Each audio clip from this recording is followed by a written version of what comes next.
es Delia Lisbeth Sánchez Ortega y estoy estudiando la licenciatura en Derecho. El tema de cual les voy a hablar hoy es teoría general del proceso. La teoría general del proceso es muy importante ya que nos proporciona los conocimientos necesarios para enfrentarnos y resolver las diversas situaciones que se nos puedan presentar en un futuro como abogados. Nos ayudará a saber el para qué y el por qué de un proceso, analizando sus diversos elementos.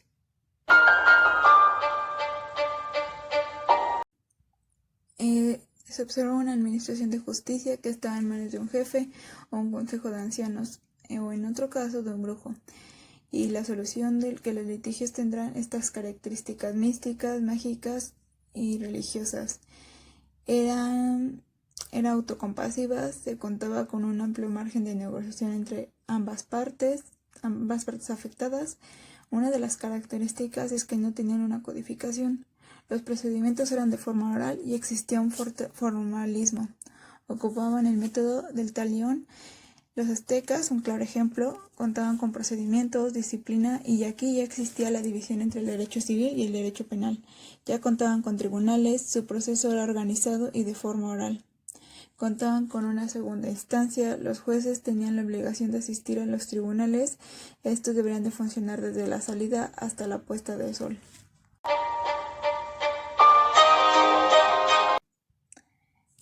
En esto existieron 3 etapas: la monarquía, que fue en el año 753 al año 509 a.C., la república, que fue del 509 al 27 a.C., y el imperio, que fue del 27 a.C.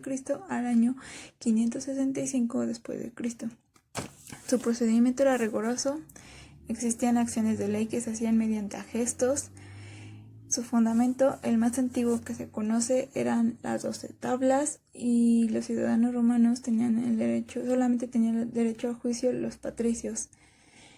También fue creado el petro peregrino, que su función era impartir la justicia para los extranjeros, y la representación es el pater familia, ya que en Roma giraba todo en torno a la familia.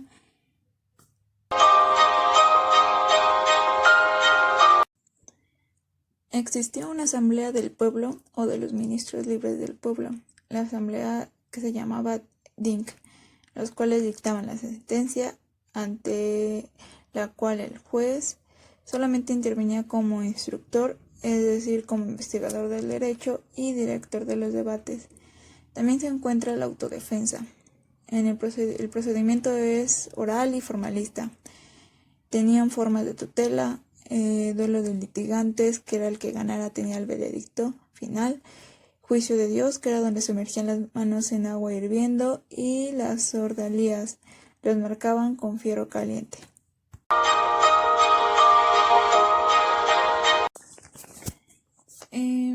Aquí la jurisdicción está en manos de los funcionarios, al lado de los cuales se desarrolla la abogacía.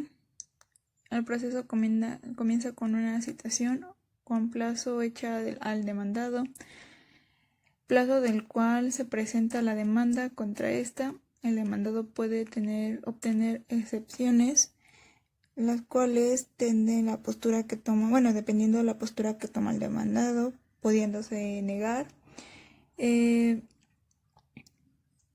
Impedimentos o dilatorias sobre las cuales se ha de decidir de nuevo en otro plazo determinado. Las dilatorias es efecto de retardar la acción del actor, y las perentorias es la finalidad de destruir la acción. También podemos ver que aquí existía la litis contestatio, que era contestar a la demanda, que es contestar a la demanda. Aquí podemos ver que el proceso era de forma también oral, era lento o tardío y daba lugar a impugnidad.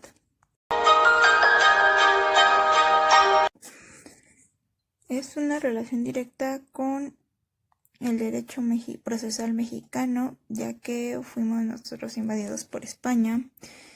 Encontramos figuras de la época colonial, el procedimiento era de forma oral.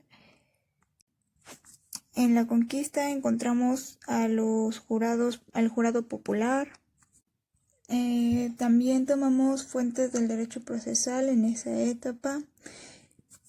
También existía el procedimiento ejecutivo, documento con fuerza de ley a un sujeto deudor, cumpliendo los requisitos que el juez verificaba y le daba una sanción. Existía el procedimiento de embargo que, brindaba que no se le buscara lanzar a una persona de su propiedad. Surge la corriente codificadora francesa para garantizar los derechos del ser humano frente a los abusos de la actividad estatal. Esto buscó ordenar las normas jurídicas existentes en Francia, lo cual produjo la separación de textos jurídicos. Esto diferencia los códigos sustantivos de los procesales. También individualizó lo relativo a la legislación mercantil en el Código de Comercio. También debe mencionarse que la trascendencia de los códigos napoleónicos no radica en la separación entre las normas procesales y las sustantivas, pues ya que esta caracterización existía desde los siglos antes, tal como lo podemos apreciar en el Foro Juzgo o la Tercera de las 7. Lo destacable es a partir de este movimiento. Comienza a promulgarse los códigos independientes para el proceso civil y penal. En este aspecto radica la repercusión en el mundo.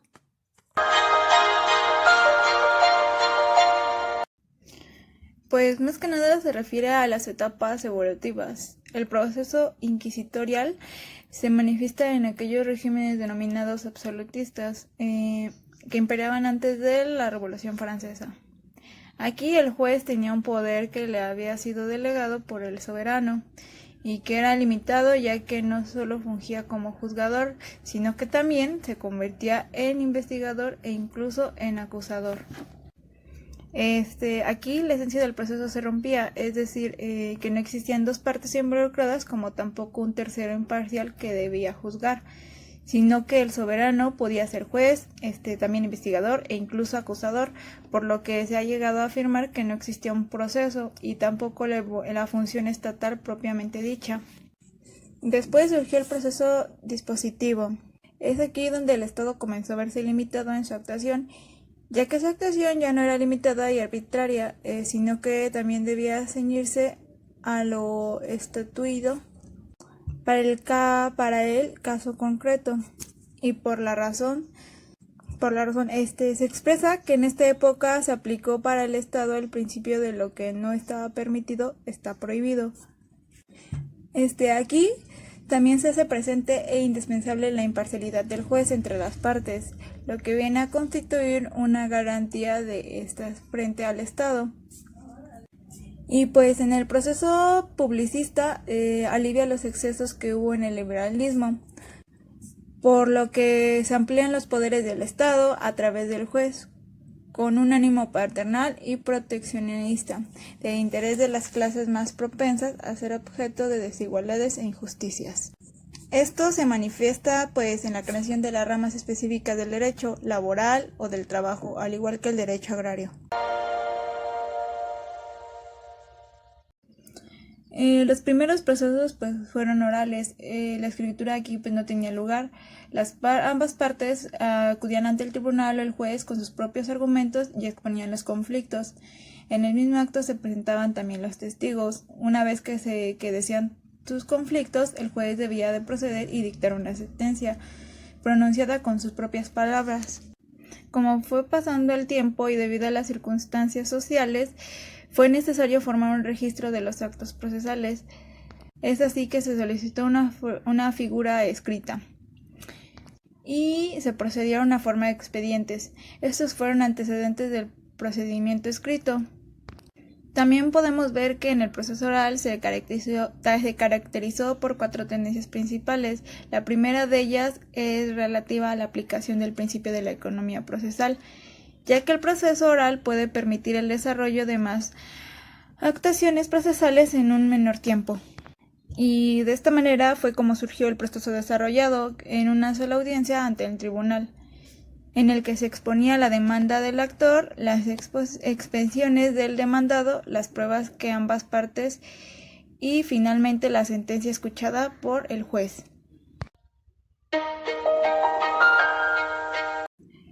Su evolución y la biografía procesal atravesaron por determinadas etapas. Se menciona que son 6 etapas del pensamiento y la biografía procesal. Dio comienzo con la etapa primitiva, en la que no existe literatura procesal, debido a que tampoco se desarrolló la escrita. Posteriormente se desarrolló la etapa de la literatura romana, en la que surgen autores como Cicerón. Él estaba enfocado al discurso expresado a través de la oratoria y proporcionaba consejos, al igual que recomendaciones para el ejercicio de la abogacía, que fue donde empezó en Roma. La siguiente etapa fue la escuela judicialista, que tuvo lugar en Bolonia, floreciente a los siglos XI y a XIII. Aquí se destacaba el concepto de juicio, ya que en esta etapa los juicios se dividían en tiempos. Después surgió la etapa a la que se refiere la escuela practicista. En esta se brindaban recetas formuladas y recomendaciones prácticas para los problemas concretos de procedimiento. La siguiente etapa fue la denominada escuela procedimentalista, cuyo objeto fue estudiar la organización judicial, por lo que el procedimiento y la competencia son analizados, ya que en textos jurídicos la etapa del procesalismo científico se caracterizó por dar independencia a la ciencia procesal a lo que es la sustancia o la ciencia del derecho sustantivo.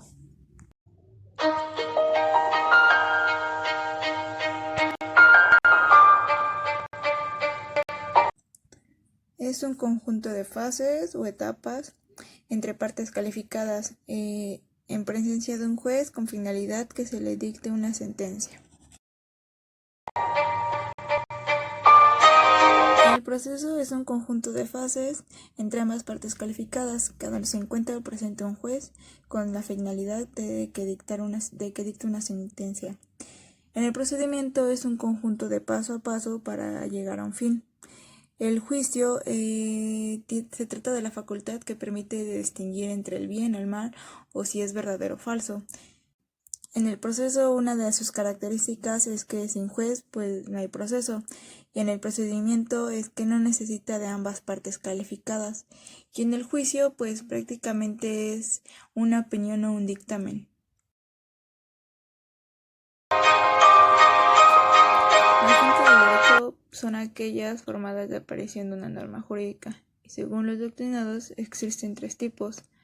Las fuentes históricas, que se refieren a aquellos documentos que guardan en el texto de una ley o un conjunto de leyes aplicables y vigentes en determinada época, que sin embargo en el presente carecen de toda aplicación.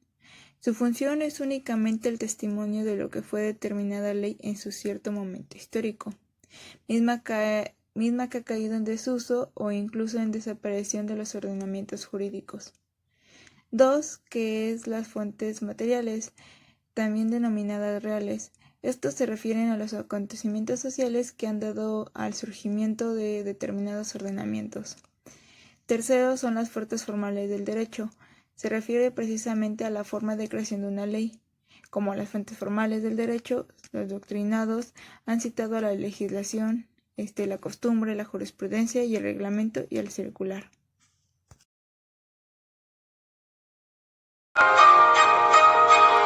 Entendemos por acción que es el derecho, la potestad, la facultad o actividad mediante la cual un sujeto de derecho provoca una función jurídica, es decir, la acción es la que provoca la función jurisdiccional del Estado.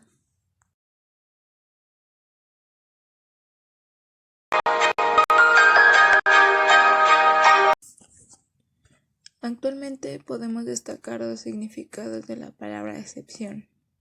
La primera se entiende el derecho subjetivo procesal que tiene el demandado para contradecir u oponerse a la acción o a la pretensión hechas valer por la parte actora. En este sentido, la excepción se identifica con el derecho de defensa en juicio. También se designa la excepción como derecho de contradicción. En la segunda, la expresión excepción también se suele designar las cuestiones concretas que el demandado plantea frente a la acción o la pretensión del acto. Dichas cuestiones pueden dirigirse a impugnar la regularidad del proceso mismo. Excepciones procesales. o bien a contradecir el fundamento de la pretensión, excepciones sustanciales. En este sentido específico se habla más de excepciones que de excepción.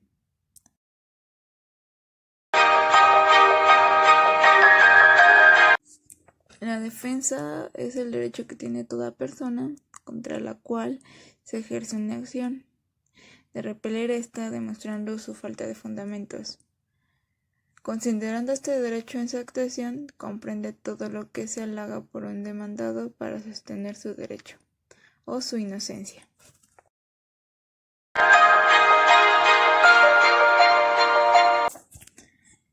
Para Carneluti, la pretensión es la existencia de subordinación de interés ajeno al interés propio. Según él, la pretensión es la afirmación de un sujeto de derecho de merecer la tutela jurídica y, por supuesto, la aspiración concreta que ésta se haga efectiva, es decir, la atribución de un derecho por parte de un sujeto que, invocándolo, pide concretamente que se haga efectiva a respecto de la tutela jurídica. En cambio, para Jaime fue más lejos en la definición de la pretensión y dio esta un alcance mayor del que realmente tiene. Para este procesalista español, la pretensión procesal por estructura es una declaración de voluntad por la cual una persona le reclama a otra.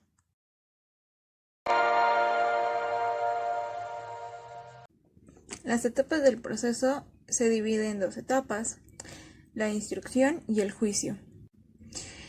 La etapa de instrucción es aquella en la que las partes desarrollan una serie de actividades procesales, con objeto de instruir al juez acerca del conflicto puesto en su consideración. Comienza con el ejercicio de acción y concluye en el momento de la citación para dictar sentencia, instante en la que tiene lugar a la segunda etapa del proceso denominada juicio. La etapa de instrucción a su vez se divide en otras tres partes: la etapa postulatoria, y la etapa probatoria y la etapa preconclusiva. La segunda etapa del proceso, la que se denomina juicio, es el acto en el que el juez hace un estudio de los hechos narrados por las partes en respectivos escritos, valorando bajo su amplio criterio todas aquellas pruebas rendidas en juicio que juegan un papel muy importante, ya que permite formar el juicio que resolverá el litigio, es decir, la sentencia definitiva cuyo efecto será poner en fin la controversia entablada.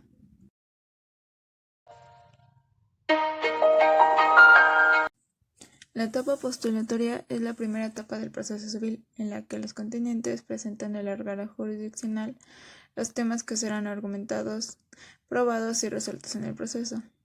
El objeto de esta etapa del proceso es delimitación del objeto del proceso y la determinación de la existencia de una relación jurídico-procesal válida.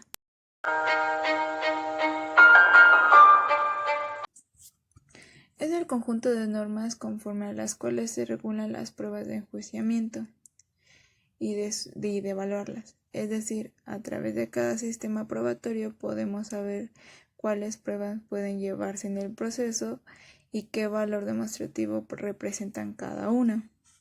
En esta fase del proceso, las pruebas admitidas son actuadas. El juez, luego de admitir los medios probatorios, realiza una conducta para conocer el contenido de estos. Para ellos, el juez debe tener en cuenta los siguientes principios: principio de inmediación, principio de contradicción, principio de comunidad de pruebas o adquisición, presentación de alegatos.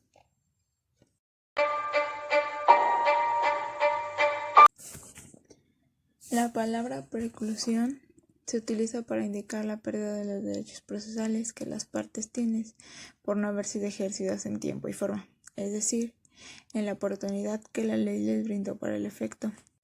Para que se opere la misma, es requisito indispensable que el plazo dado para una actuación en particular haya fenecido.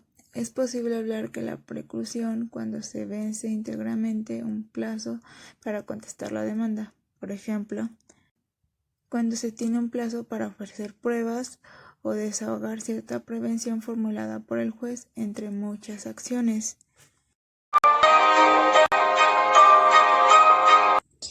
Conclusivo hace referencia a finalizar, sirve para concluirlo o para finalizar en su totalidad un juicio.